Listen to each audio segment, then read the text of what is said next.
Thank you, and good afternoon. Welcome to our first annual Handbell concert here at GVUMC. I am so glad that you are able to join us this afternoon, both in our sanctuary as well as those who are joining us online, and maybe if you are watching this later, or you go home and watch it again, because it's going to be such a wonderful concert. So I'm going to give you a little bit of information about bells in between each piece. Ringing in a handbell choir is a very unique experience because when you do something like play the piano and you play a scale, you get to play all the notes. And when you play in a handbell choir, you are responsible for probably 2 of those notes.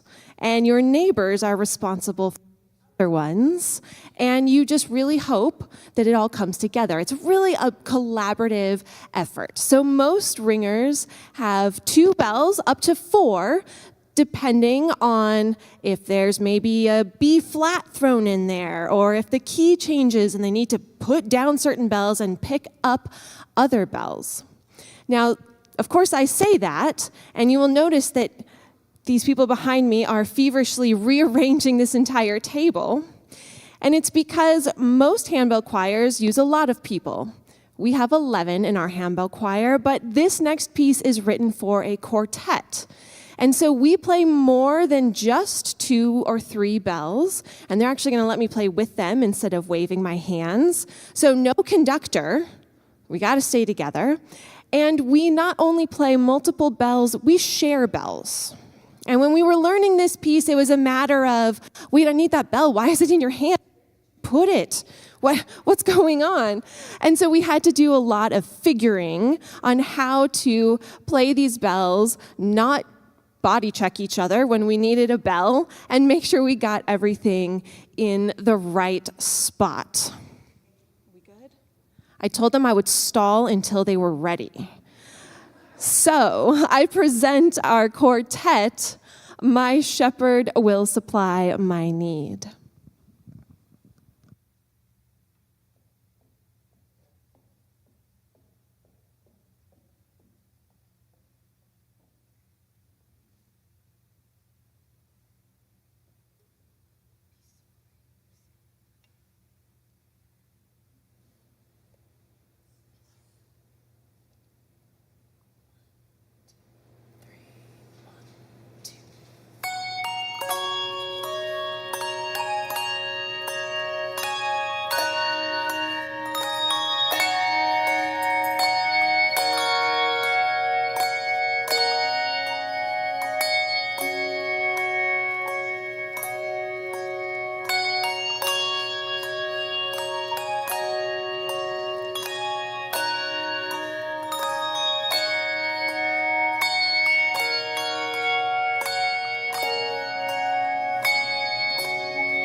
right, now they have the even more crazy problem of trying to get all of their bells back from the front table.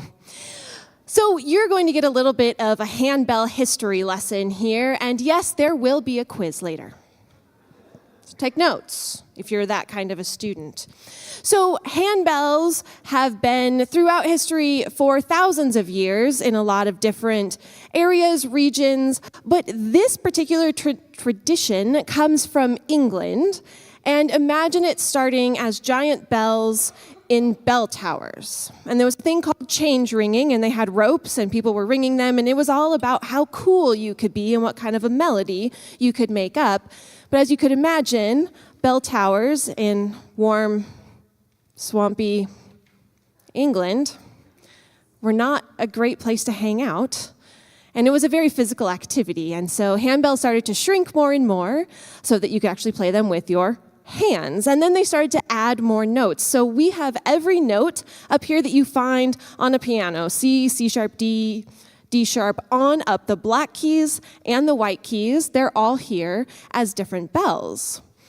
It was in the 17th century England that handbell playing started to become more popular, but then it wasn't until quite later that it came to the US, and there was a really big explosion of handbell playing in the 1960s. And so in the later 1960s, Schulmerich Carillon, which is the brand of bells we use, started mass producing bells in the US. And by mass produce, they're made, a lot of them, but handbells are still not that common. You don't just walk around with 3-octave sets of handbells everywhere, because they still take a lot of very specific machinery, and they're not cheap to make, the bronze casting and all of that stuff. Excellent. And so we will continue our program by playing Praise to the Lord.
piece, you started to hear some special techniques. Those were not accidents. They were not dropping bells, I promise. But we get to do some pretty cool things with bells because like any musical instrument, you kind of have the original, but then you want to do something more fun. What happens if I? What happens if I? And so all this stuff is written into our music. A couple of the things we get to do, we get to play with mallets, just like they're great percussion instruments.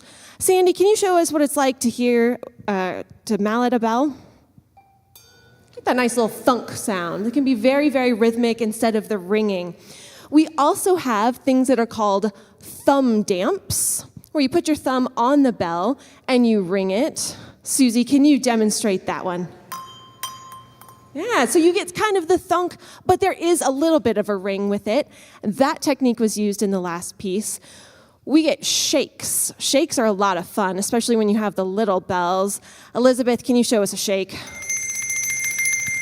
And it just keeps on going, as long as we want it to. And then we have a pretty cool technique that you heard in that last piece called a martelletto, or just a mart for short. And when we mart, we actually pick up the bell and kind of plunk it into the table. Lori, can you demonstrate what that sounds like? She didn't drop it. That was intentional. And so it gets that very short, percussive sound. Now you're going to start to hear these techniques coming out as our pieces get a little more complicated, but they have learned so much. There's so many things and all the little notations. Everything you just heard right there, those different techniques, all has different notation. So there's a lot to keep track of up here, and they are doing a wonderful job. We're going to continue our program with a piece that we played for Easter, since we are attached to a church. A lot of what we play is based on hymn tunes and different things. We play in service periodically. We rehearse once a week. They do all this in once a week, you guys. That's pretty awesome, right? And we have varying levels of experience up here. I have some newbies up here. I have some people who have been ringing for years. I have some people that came to me and said, I would join the bells, but I don't read music. And I said, I can fix that, right? Yeah. So we have all levels of experience coming together up here 1 hour a week, and this is what they've been able to do. So our next piece, like I said, was our Easter piece.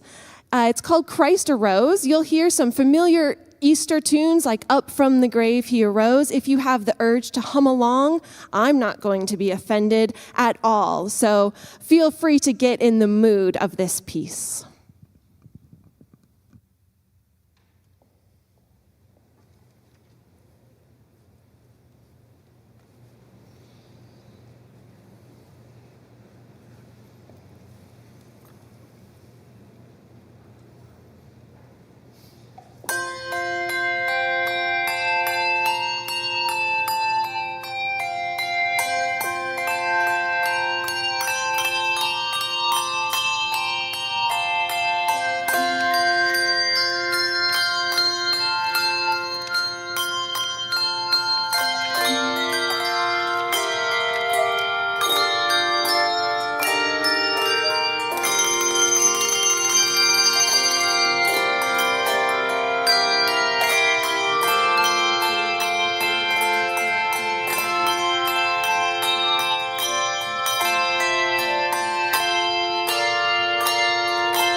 In that piece, you got to see a number of things. If you watched them changing bells, it's because there was actually a key change in the middle of this. So some of them had to put down certain notes, pick up a different note, sometimes with the same hand, while they were turning pages and chewing bubblegum and walking all at the same time, right?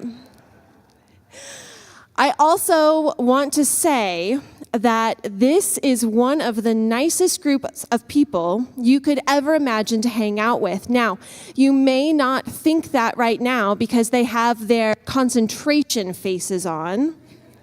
And I say that because I give them a hard time every rehearsal. And I'm like, you guys look like you're miserable, but you keep showing up, so you must not hate it. So please understand, they're not paid, they're not forced to be here. I'm not that mean usually. They are smiley and wonderful, and they enjoy what they do, I think. Otherwise, they wouldn't be there. So they must. Now, in that last piece, you saw and heard something that wasn't a handbell, and those are our hand chimes. And you can see their different colors.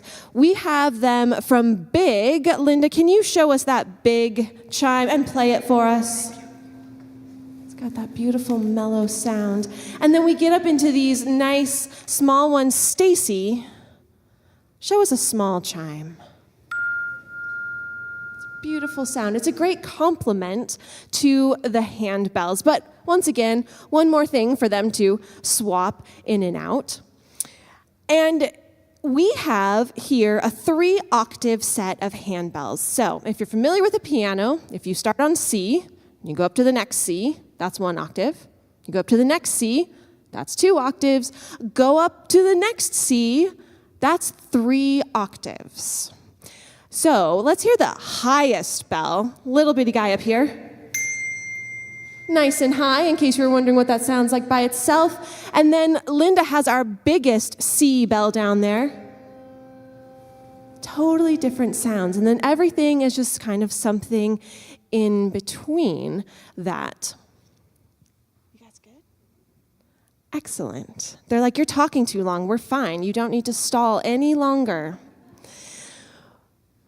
We are going to slow things down just a little bit here with a piece called What Wondrous Love Is This? And this is another one that is out of our hymnal and may be known to many of you.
it's crazy that this is really only a little bit of music.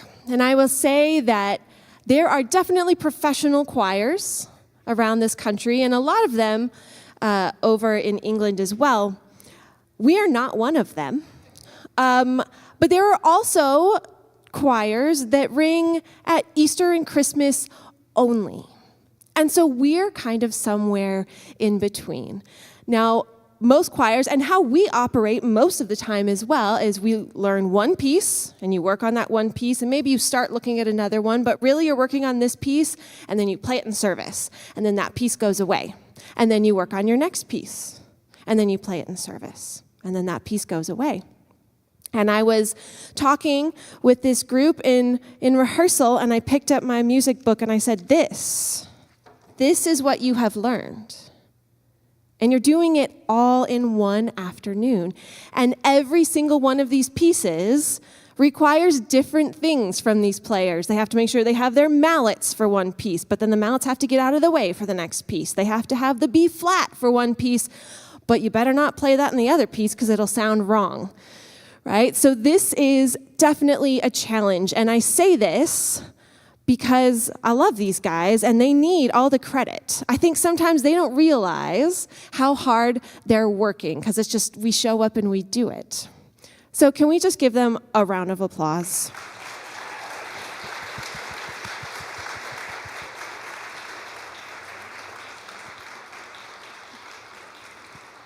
Now, I said there was going to be a quiz. Are you ready? Okay, you can shout out answers. Team playing works.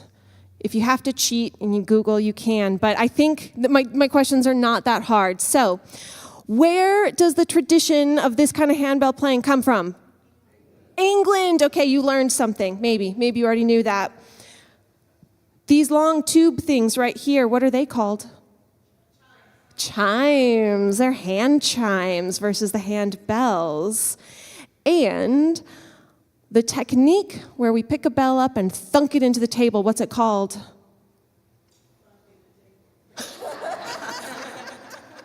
Close. It's called a mart. It's a mart. Well, they didn't get 100%. Oh, man. Oh, well, you got 2 out of 3, which is not great, but that's okay. I think you've still earned some cookies and coffee. So after our next piece and our last piece, we invite you to join us out in the lobby for handbell-shaped cookies, some other great cookies, lots of great coffee, all sorts of fun things. If you have questions about anything, if you want to know what the music looks like or how do you do all that stuff, these people, I'm sure, will be more than willing to tell you about it. They're like, no, it's a secret. You can't know. We definitely appreciate the support of everyone here. Music is awesome. It's more fun to play to a room full of people instead of just an empty room. So thank you for joining us this afternoon. Our final piece this day is one called Hashavenu, and it is subtitled Rise Up and Sing, and it's a song of resilience, and it's based on an Israeli folk tune that you'll hear kind of manipulated in different ways. And this piece brings together a lot of the techniques you've seen this afternoon. We use the chimes, we use the mallets, there's some thumb damps, there's marting, there's everything in this one piece. So I hope you enjoy Hashavenu.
Do you guys feel relieved and excited? Once again, thank you so much for coming this afternoon. If you want to get a recap in the morning, we're going to be playing in service, 8:30. So come join us. Watch the live stream again. Anytime you just, feel sad and you need some bell music. And please join us in the narthex for some coffee and some goodies. Thank you all.